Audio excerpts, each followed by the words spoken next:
Dixo Daily presenta.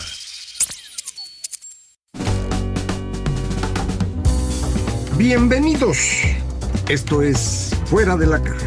Yo soy Macario Schettino y le agradezco mucho que me acompañe en esta plática acerca de lo que ocurrió durante la semana que terminó 17 de mayo, ayer domingo. Como siempre grabo para usted el lunes, para que usted lo pueda ver el martes. Una semana en la que el evento internacional más relevante, creo yo, es la reunión entre Trump y Xi. Fue a visitar el presidente Trump a China, fue acompañado del Dream Team de los negocios, llevó a los líderes de las empresas más grandes, más dinámicas del mundo, porque pues iba a convencer al señor Xi de que China pues actúe como han actuado todos los demás, es decir, que cumpla sus compromisos de abrir su economía. No parece haberlo logrado. Este ha sido el gran problema con aceptar a China en el mercado mundial a partir de 2001, cuando se incorpora a la Organización Mundial de Comercio. Tenía que haber cumplido las mismas reglas que los demás y no lo hizo nunca, ¿eh? Esto es la razón por la cual China crece mucho y todo el mundo celebra y demás. Pues sí, mano, pero lo está haciendo jugando en contra de las reglas y esto significa estar pues apropiándose de los demás, vender barato, copiar tecnología, aprovechar que tenía un montón de mano de obra ociosa, eso pues era una ventaja para ellos, pero esto va destruyendo las cadenas de manufactura en todo el mundo porque no hay una competencia leal, es una competencia siempre desleal.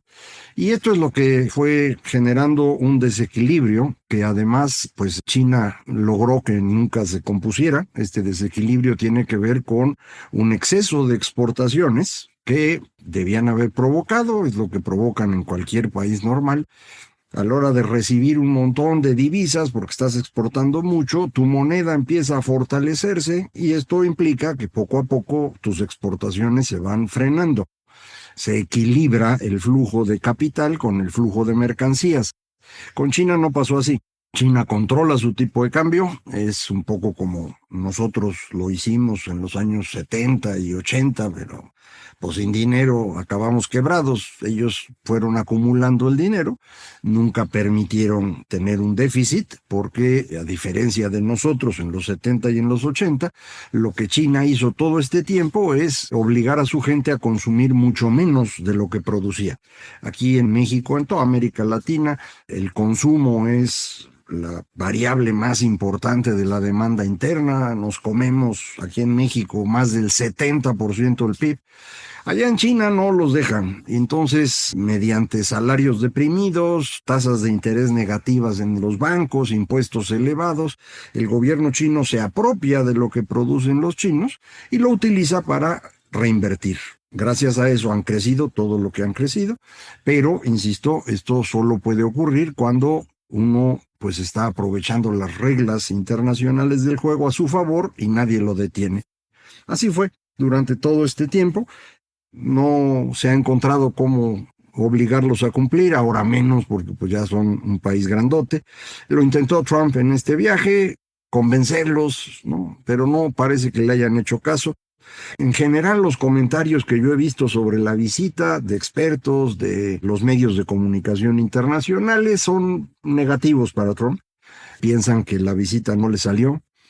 Supongo que los trumpistas que nos hacen favor de seguirnos semana a semana para poder criticar van a encontrarle un gran triunfo a Trump en la visita a China. Pues ojalá y así los leo y me ilustro, pero todo lo que he visto es lo contrario. Había pensado que podía venderle a China muchos aviones de Boeing. Él incluso mencionó la cifra de 500. Le van a comprar 200, dicen. Vamos a ver si es cierto. Y además de todo, pues el señor Xi en un evento mencionó la famosa trampa de Tucídides, que a mí me sonó como una amenaza, ¿eh? La trampa de Tucídides es un argumento que hizo famoso un señor que se llama Graham Allison. Este señor hizo el mejor estudio que hay sobre la toma de decisiones alrededor de la crisis de misiles.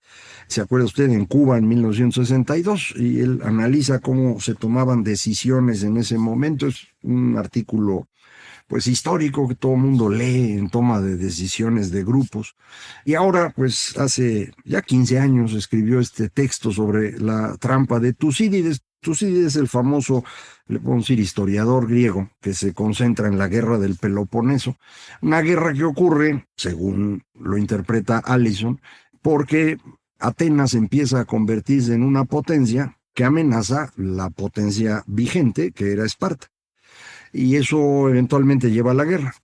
Usa ese punto de referencia y luego se pone a revisar un montón de conflictos que han ocurrido desde el siglo XVI entre una potencia existente y una nueva. Cuando va creciendo la nueva, pues la existente se pone nerviosa, ataca y entonces hay guerra. No siempre la nueva gana, no siempre gana la que ya estaba. El chiste es la guerra. Es decir, eso es lo que le preocupa a Allison en su texto, y eso es un poquito lo que yo entendí que el señor Xi Jinping está diciendo. O sea, si nosotros crecemos, no te pongas nervioso, no vayas a empezar una guerra porque no te va a ir bien. Eso es lo que yo le entendí. A lo mejor otros lo ven de una manera distinta, no sabe uno en qué estaba pensando, pero sí es una cosa curiosa en sí misma que el señor Xi Jinping haya hecho mención de este tema. Después de la visita, le preguntaron a Trump acerca de Taiwán, porque uno de las peticiones de China es que Estados Unidos no le venda armas a Taiwán. Y Trump dijo, no sé si le voy a vender o no le voy a vender. Eso ya de entrada es un poco sorpresivo. No habían hecho eso ninguno de los anteriores presidentes estadounidenses, pero peor todavía, dijo después en una entrevista de esas, pues, que no están muy planeadas, me dice, pues es una islita, man, está a 60 kilómetros de China, entonces, ¿cómo la defiende uno, no? Eso, pues, los taiwaneses lo han de haber oído feo, ¿eh? Con esta historia que tiene el señor Trump en este segundo periodo, de andarse peleando con sus aliados y dejarlos colgados de la brocha, pues yo creo que habrá preocupación en Taiwán.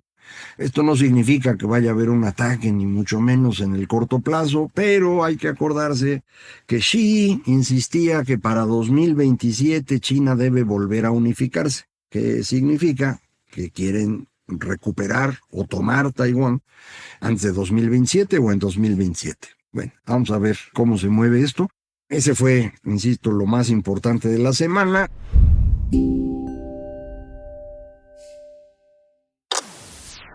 El estrecho de Hormuz sigue cerrado, el petróleo ya anda pegando a los $110, el Brent, ya son muchos días, ya es un costo importante en términos de reservas internacionales. La Agencia Internacional de Energía estima que la demanda de petróleo ahorita anda en 104 barriles y la oferta de petróleo anda en 95 millones de barriles diarios. Eso significa cada día faltan 9 millones de barriles. Esto pues representa tener que sacar de las reservas de petróleo que tienen los países más o menos 200 millones de barriles cada mes. Ya llevamos marzo, abril, mayo, en que se ha estado teniendo que sacar este petróleo. Las reservas se supone que alcanzan bien, pero yo creo que en un par de meses, si sigue este flujo, ya va a haber una preocupación seria y entonces sí vamos a ver los precios del petróleo en las nubes. Aun cuando se abriera el estrecho, recuperar la producción en la zona del Golfo Pérsico y poder sacar, se va a tardar meses, de manera que pues este año ya va a ser de un precio de petróleo muy elevado y eso se refleja en gasolinas, en diésel, en gas avión, pero también en fertilizantes y en muchas otras cosas que usan cantidades importantes de petróleo. Así que la presión inflacionaria es severa y esto parece estarlo leyendo el mercado. En Estados Unidos, los rendimientos de los bonos a largo plazo, 10, 30 años, están subiendo ya. Si esto continúa, pues esto va a provocar problemas en el mercado bursátil y si esto se llegase a combinar con la preocupación de que lo de inteligencia artificial es más burbuja que solidez, pues entonces podemos tener un ajuste. No sé qué va a pasar, nadie lo sabe, pero son las dinámicas que estamos viendo en este momento. Aquí en América, que va a ser, creo yo, el espacio de Trump, Ya ve, Irán no salió como quería, lo de China tampoco, pues le queda regresarse a lo suyo, que es aquí, y en la semana pues ya empezaron a atornillar a Cuba, ahora sí más duro. Ya habían anunciado que se designa Gaesa, la empresa del ejército cubano, como una organización pues ilegal, y entonces se le aplican sanciones. Gaesa es la empresa que creó el gobierno cubano, el ejército cubano, para saquear a Cuba. Muy parecido a las guardias islámicas de Irán. Son los que controlan todas las fuentes de ingreso importantes, el turismo, la energía, etcétera. Evitar que esta empresa pueda mover su dinero pone al gobierno cubano en crisis. La crisis es de tal tamaño que ya la semana que estamos platicando anunciaron que no tenían una gota de petróleo para funcionar. Y en la semana fue el director de la CIA, John Ratcliffe, a Cuba a hablar con ellos. La colega Ana María Salazar, que escribe ahí en El Financiero, puso un artículo el viernes diciendo: esa es la fecha en que terminó la revolución cubana. Quedaron en manos de la CIA. Para los que conocen la historia, pues es una situación que la revolución cubana jamás hubiera aceptado, y solo la han aceptado porque han sido derrotados por completo. Estuvieron en la reunión el ministro del Interior, el encargado de inteligencia y sobre todo Raulito, el nieto, Raúl Rodríguez Castro, nieto de Raúl, al que por cierto se dijo en la semana que estaban viendo si también le aplicaban la de García Rocha, una cartita para pedir la extradición y llevarlo a juicio. Esto no ha ocurrido, pero se soltó la idea por ahí. En cualquier caso, esta visita del señor de la CIA, pues es para terminar de negociar la salida del gobierno cubano y encontrar, me imagino, un equilibrio similar al que hicieron en Venezuela, en donde le dejan a los hermanos Rodríguez para que vayan organizando el tema, tranquilizando las cosas, permitiendo un poco de actividad económica, y pues en algún momento ellos también saldrán, van a salir con lana y sin preocupación a cambio de hacer este proceso, y empezaremos a ver una Venezuela más normal, pero pues falta, ¿eh? Es un proceso. Bueno, lo mismo parece estar ocurriendo ahora en Cuba, y se entendería que el responsable de este proceso va a ser el cangrejo, Raúl Rodríguez Castro. Vamos a ver cómo se acomodan las cosas, pero pues ya muy adelantados en ello, lo cual implica pues poner un poco más de atención a lo que estamos en México, ¿no? En este país lo que intenta la cuarta transformación es lo mismo que hizo Cuba, que hizo Venezuela, que hizo Irán: construir una empresa con militares y políticos que se dedique a saquear al país. Esa es la cuarta transformación, ¿no?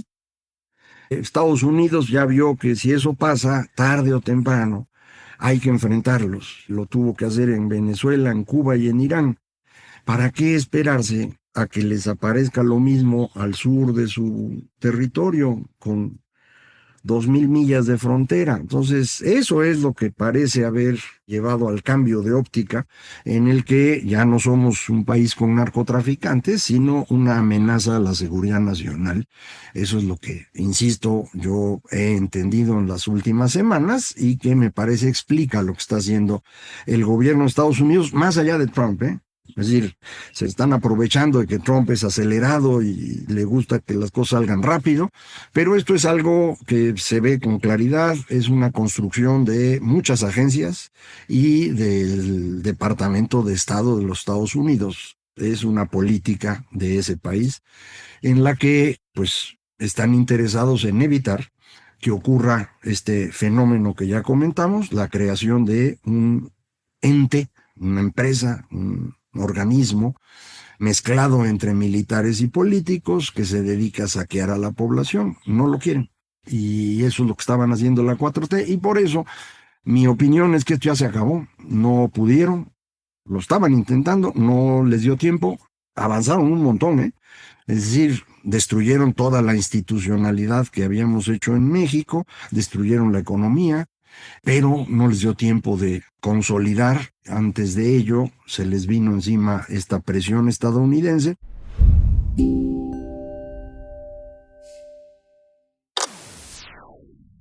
El primer golpe claro fue este asunto de la CIA en Chihuahua. aunque en realidad esto debe tener muchos otros eventos que no se hicieron públicos, como por ejemplo el que luego la misma CIA publicitó ahí de manera discreta con estos dos personajes que murieron saliendo de la IFA en un carro que estalló milagrosamente.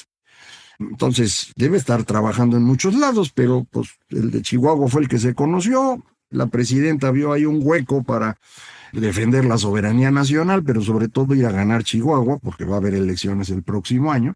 Le aventaron el carro a la gobernadora del estado, Maru Campos, e incluso se les ocurrió organizar una manifestación para defender la soberanía y acusar a la gobernadora de traición a la patria. En Chihuahua. A ver, ¿a quién se le ocurre que la gente de la capital del país vaya a Chihuahua a decirles cómo deben funcionar y vivir y gobernarse? No entienden Chihuahua, yo creo. Pues fueron y obviamente no hubo chihuahuenses en la marcha y además los que sí hubo estuvieron bloqueando a los acarreados que llevaban los de Morena desde muchos otros lugares del país. Resultado, un fracaso monumental su dichosa marcha que yo creo le garantiza a Morena perder Chihuahua el próximo año y además pues se puede convertir en un ejemplo para muchos otros estados porque pues queda claro, estos changos no tienen todo en las manos, tienen mucho menos de lo que creían, las encuestas lo van diciendo, la economía está atorada y no se va a componer en los siguientes 12 meses, de hecho puede empeorar más bien. Entonces no van a llegar a la elección del 27 para ganar todo, ¿eh? Van a llegar pues, a competir y en algunos lados ganarán y en otros no. Y si se descompone un poco más la cosa, pueden perder todo. Entonces, en mi opinión, esto ya se acabó. No lograron consolidarse, pero esto no significa que a partir de hoy, que yo escribí el artículo, ya todo está bien, ¿no? Al revés, está peor, porque ahora pues necesitamos encontrar cómo vamos a hacer para movernos del experimento que ellos intentaron, que ya fracasó, a tratar de construir algo que más o menos funcione, sin que eso nos genere un conflicto mayúsculo. Y esto no está nada sencillo. De un lado tenemos a estos señores que hicieron un acuerdo con el crimen organizado para llegar al poder y mantenerse en él, y que no pueden salirse tan fácil de eso, porque hicieron acuerdo con unos señores que garantizan los acuerdos a balazos, y porque del otro lado está Estados Unidos ya presionando. Entonces, para donde se muevan está bien complicado. Por eso los dos señores de Sinaloa que decidieron irse corriendo, ¿no? El general dijo, ¿saben qué? Ahí se ven, y el lunes ya se fue para Estados Unidos, y el señor del dinero lo hizo el viernes, creo. Pero los dos ya están allá. Y ojo, es el señor que llevaba las maletas, dicen que a los hijos de López, yo no lo sé, eso dicen los columnistas. Y el general, pues es el militar de más alto rango que ha sido detenido por Estados Unidos. Me va usted a decir que no, que fue Cienfuegos. Sí, pero Cienfuegos lo detuvieron unas horas y nos lo pasaron porque se volvió un conflicto mayúsculo. Este ya se entregó, ya está en los tribunales, ya se declaró no culpable, ya empezó su proceso. Es un general, o sea, no es cualquier cosa. Fue jefe en 3 zonas militares. Por ahí vi que había estado a cargo de la sección segunda del ejército del Estado Mayor, que es inteligencia. Entonces ese güey debe saber un montón de cosas, ¿no? Y ya lo tienen allá. Y el de la lana, pues también. Entonces, se les va a complicar muchísimo esto. Van a estar bien nerviosos, no van a querer dejar el poder. Necesitamos encontrar una forma para resolver esto. Yo había sugerido la semana pasada a la presidenta pues, un camino para resolverlo, pero no parece haberle llamado la atención. Yo esperaba que no le gustara, pero había que decirlo. Esa era la solución fácil. Ahora entramos en las soluciones difíciles. Vamos a ver cómo se van acomodando, pero no creo que vayamos a tener días tranquilos por un buen rato. Estamos ya al borde de que empiece el Mundial de Fútbol. Estamos todavía más cerca de que se anuncie finalmente que no se firmó el Temec. Se supone que va a ocurrir pronto este anuncio. La fecha de firma es el 1 de julio, pero todo indica que no se va a firmar. Lo vamos a seguir platicando otro rato. Vamos a ver qué cosas se acuerdan. Entonces, está complicado el panorama.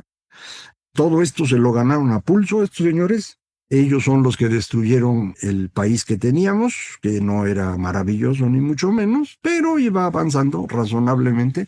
Y habíamos tomado ya las decisiones más importantes en muchísimo tiempo, que fueron las reformas estructurales. Tan importantes que reaccionaron en contra de ellas los vividores del viejo régimen, los grandes empresarios y los grandes sindicatos. Y ellos pusieron a López en donde estuvo.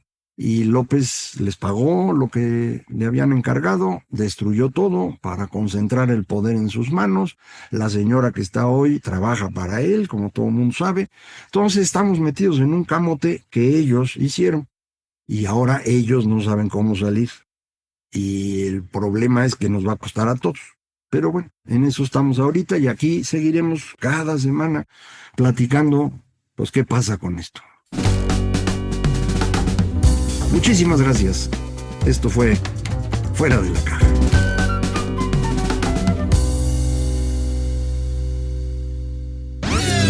Una producción de Dixo.